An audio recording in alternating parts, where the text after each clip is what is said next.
Welcome, esteemed viewers, to an in-depth exploration of one of the most influential figures in American journalism, Horace Greeley. A man whose innovative approach to publishing and unwavering dedication to integrity shaped the media landscape of the 19th century. Today, we delve into the intricate details of his early life, tracing the path from his modest beginnings to the founding of the New York Tribune, a publication that would leave an indelible mark on journalism. In the year 1821, the Greeley family made a pivotal decision to relocate from the rocky soils of Amherst, New Hampshire, to the frontier of western Pennsylvania. The agrarian challenges of New England, marked by infertile land and harsh winters, compelled Zaccheus Greeley, a man of Yankee stock, to seek better prospects. The family settled approximately 20 miles from Erie, in a nascent clearing that epitomized the frontier spirit of expansion. Life on the frontier was fraught with adversity. Their dwelling, a modest log cabin, stood amidst the towering hemlocks and oaks of the Pennsylvania wilderness. The Greeleys endeavored to carve out a livelihood through subsistence farming and sheep raising, a task made Herculean by the prevalence of predatory wildlife. Integral to the family's survival was the raising of sheep, a venture continually imperiled by the menace of wolves. Horace Greeley, then a mere youth of 20, alongside his brother, bore the formidable responsibility of safeguarding the flock. Nights were spent in vigilant watch, often sleeping on plein air with their feet oriented towards a smoldering fire, a technique borrowed from indigenous practices to ward off predators. Despite their efforts, the wolves exacted a heavy toll, decimating over 100 sheep in a single season. The economic implications were severe, effectively nullifying the Greeleys' primary source of income and compelling them to abandon sheep farming entirely. This period was emblematic of the broader challenges faced by frontier families, an incessant struggle against both nature and circumstance. Amidst these hardships, Horace Greeley's proclivity for learning emerged as a defining trait. With limited access to formal education, he voraciously consumed any written material he could procure. By candlelight, he immersed himself in a pantheon of literature, from classical works to contemporary political discourse. This self-directed scholarship fostered a formidable intellect and engendered in him strong political convictions, particularly aligned with the anti-slavery movement and Whig Party ideologies. His aptitude was not immediately apparent to those around him, often obscured by his unassuming appearance and diffident demeanor. The Greeley family's financial plight intensified, raising existential concerns about surviving the arduous winters. With the farm's yields insufficient, Horace resolved to alleviate the burden on his family. Having previously apprenticed at a printing shop in Vermont, a trade he mastered with remarkable proficiency, he embarked on a quest to secure employment in his chosen field. This decision was emblematic of the broader socio-economic trends of the era, wherein young men migrated towards burgeoning towns and cities in search of opportunity, catalyzing urbanization and the growth of the industrial workforce. With resolute determination, Horace traversed the Pennsylvanian landscape on foot, journeying from hamlet to hamlet. His travels culminated in Erie, then a modestly sized town yet the largest in the vicinity. However, his arrival was met with suspicion. His attire, threadbare and homespun, coupled with his unkempt, flaxen hair, led many to mistake him for a runaway apprentice. This misapprehension was symptomatic of the socio-cultural biases of the time, where outward appearances heavily influenced perceptions of credibility and competence. Undeterred, Horace endeavored to demonstrate his skills, contending with rejections and the prejudices of potential employers. Persistence bore fruit when a second application to the Erie Gazette secured him a position, albeit temporary. Under the proprietorship of Judge J. M. Sterrett, Horace's exemplary work ethic and technical acumen quickly garnered respect. His typesetting was precise, and his ability to manage complex layouts was noted by his peers. Despite earning modest wages, Horace exhibited frugality and a steadfast commitment to supporting his family.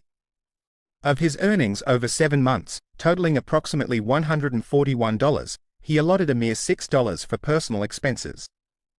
The substantial remainder was dispatched to his father, underscoring a profound sense of duty and sacrifice. The return of the regular typesetter precipitated the end of Horace's tenure at the Gazette. Judge Sterrett, recognizing Horace's potential, encouraged him to invest in his appearance, a factor undeniably influential in securing employment. Yet, ever pragmatic, Horace prioritized familial obligations over personal adornment. Equipped with $15, the savings from his meager wages, Horace made the audacious decision to venture to New York City. This move was emblematic of the quintessential American pursuit of self-made success, reflective of the nation's burgeoning ethos of individualism and opportunity. Embarking on a journey spanning over 600 miles, Horace traversed dense forests to reach the Erie Canal.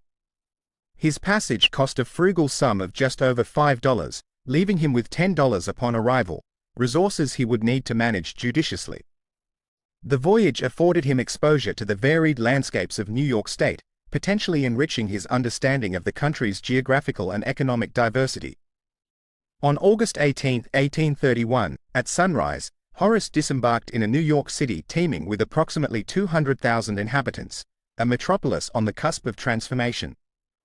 The city's pulsating energy stood in stark contrast to the quietude of rural Pennsylvania, presenting both opportunities and challenges to the young printer.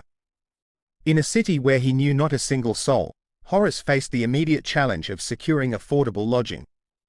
His initial attempts led him to establishments in the vicinity of Wall and Broad Streets, where his inquiries were met with curt dismissals. "I guess we're too high for you."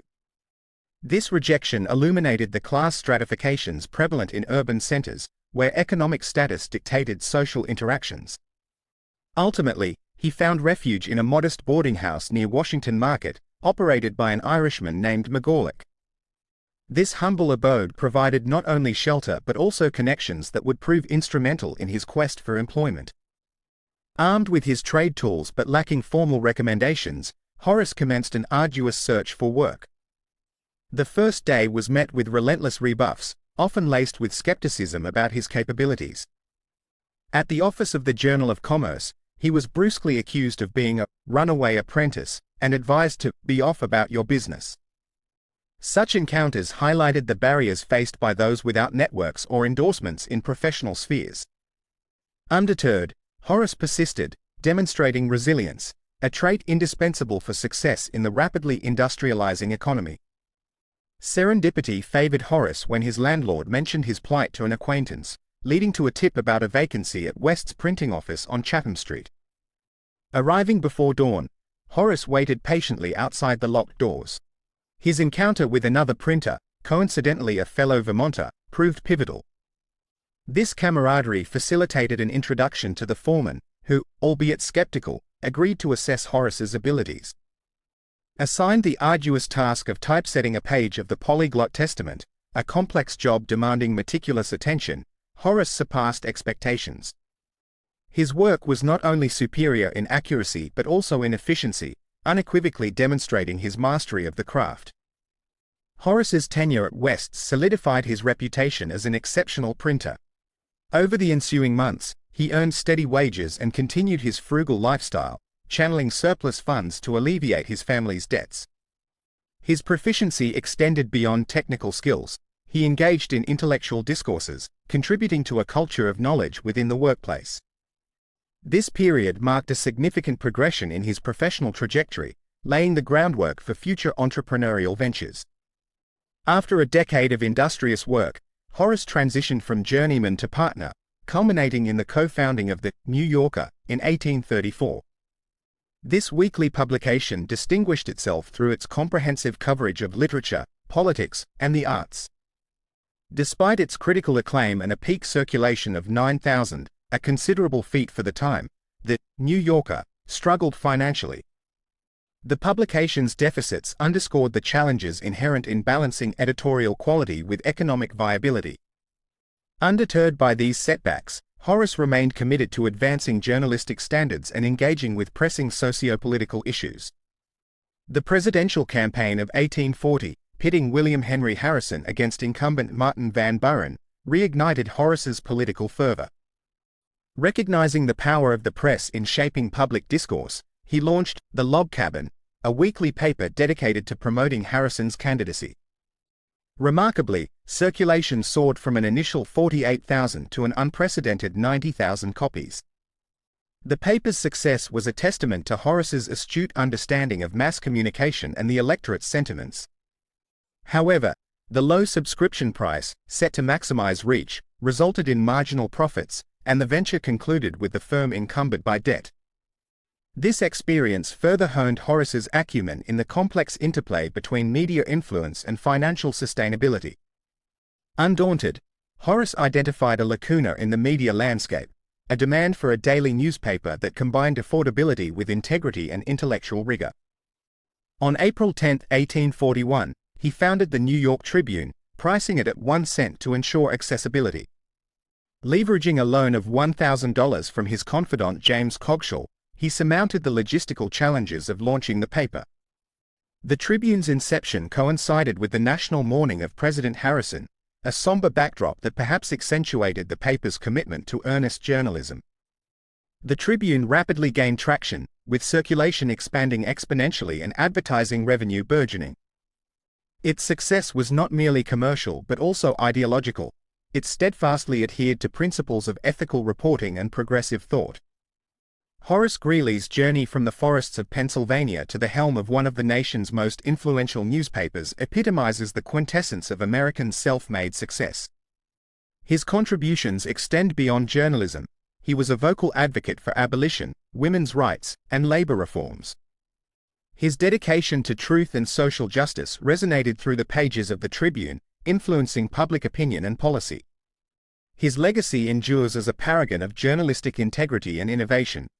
The standards he set, emphasizing accuracy, fairness, and a commitment to the public good, remain touchstones for media professionals today.